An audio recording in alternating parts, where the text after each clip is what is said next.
a very appropriate question. In our management, at least, how me and Nagu manage the show, or how we are husband and wife working together, like how Manimegle and her husband are working together. So we know how to coexist, and we had our roles, and now we have the daughter joining. It's the same story. So, so how we manage is we are professionals at work. We don't mix family and work together ever. So we have our roles defined. If my forte is branding, marketing, and sales, and forever that's my job, and nobody steps on my toes. You know, they give me the space. And my husband is the chairman of the company. He handles everything, you know.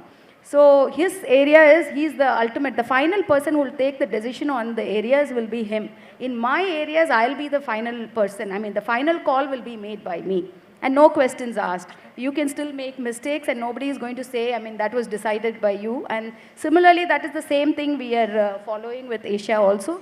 She is handling the complete customer care and international sales now at VNCT Global. So she makes the final shots. I mean, we are not going to say, oh, she's young and she needs experience. We have to tell her all the time, what if that happens? It's okay for them to make mistakes, because we are there to back them up. So in that, under that umbrella, it is better that they learn everything under us, and it is so easy. We are there to push them as well as to back them up. Even eagles need a push. Sure. The mother eagle takes the baby eagle to the cliff, to the end of the cliff, and slightly, the baby eagle is very scared to fly. So you slightly give a push, and then the baby eagle starts soaring up very high skies. So that is what it is. Even eagles need a push, and they have the backup, and they have us to push them. Yeah. So they can soar very high skies, provided you're going to give them the space to operate. Yeah. The next gen is all about understanding, and see, you can have different point of view when you go into a boardroom, but you have to come out with one thought and one idea. Yeah. It is not who's right. It is what is right for the organization. Yeah. Generally tell me that what is the one thing that you love about her, and the one thing that you think you could introduce. Even if you think that you don't want to change anything, you could introduce, like she said. No, honestly, I agree with what they've created is something that I can't even begin to say I would change this or I would do that, because that's all theory.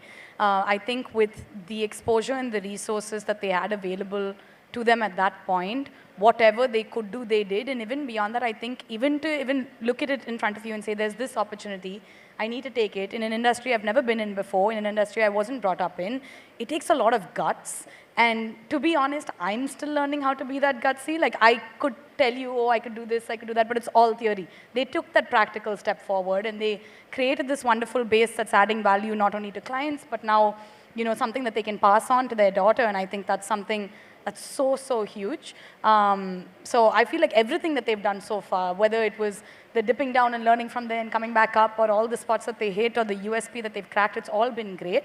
I feel like the one thing that I would want to start bringing in is maybe different solutions to housing. I feel like we've gotten used to the same concept of apartments and villas and bungalows, and it's so standard now, and it's amazing, but I think India can grow into other housing spaces as well. I feel like abroad it's become such a status quo to have so many different solutions to housing, which applies to so many different people, that I feel like I could bring it into it. Until now, I've just been learning their secret sauce, respecting the secret sauce.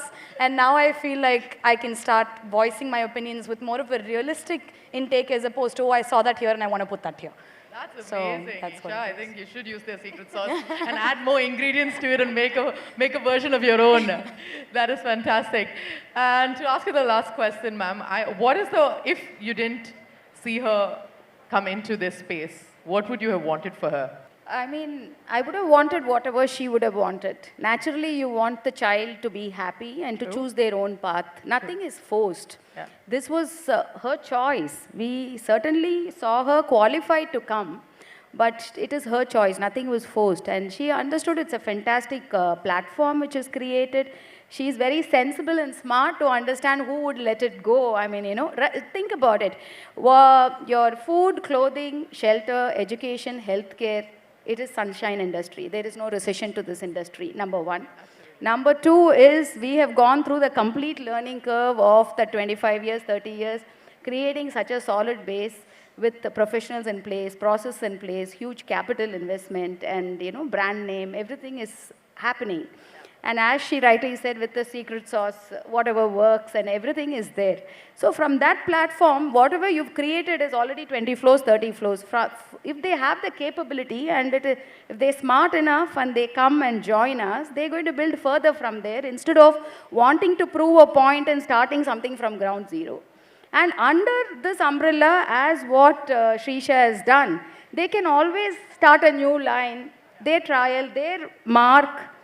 They have all the freedom to do whatever they want under the umbrella. So I think it's a very sensible, smart choice she's made. But as a parent, you never had this thing in your head that, most parents I know they eventually want the child to have what they want, but in the beginning, they have some sort of an idea as to, the child, I wish the child was a doctor, or I wish the child was a singer. It happens by you communicating to them right from a very early age. See, your dinner conversations when they're growing up, and they see you, as Srisha said, they see the parents do all that. Yeah. Then you are also communicating. You are having talks about business, what happened, and how you managed. And that's the environment they grow up to be. So they are prepared long back without their knowledge, and their subconsciously very subconsciously. The succession plan doesn't happen overnight. One fine day you just say, come and join. It doesn't. You have to prepare them much earlier. I just put a button real quick about that, but because I grew up watching them do all of this, and my mom was going to work and all of that, and I think for a woman, a girl growing up, that was such a huge thing to see your mom go to work, come back, and still be an amazing mom. It's like, oh wow, I can also do that. But there was this notebook that we found the other day from like UKG or something, where I think someone has asked, what do you want to be when you grow up? I've written businesswoman without even knowing how to spell it. There is no right spelling to businesswoman at all. What I wanted to do in business, what that even meant, no sense of it. But I think you just see it so much and you want it so bad that you end up combining it with your identity, and how much ever I fought it, I eventually came back to it. Yeah. So it just all went through its own trajectory, but that's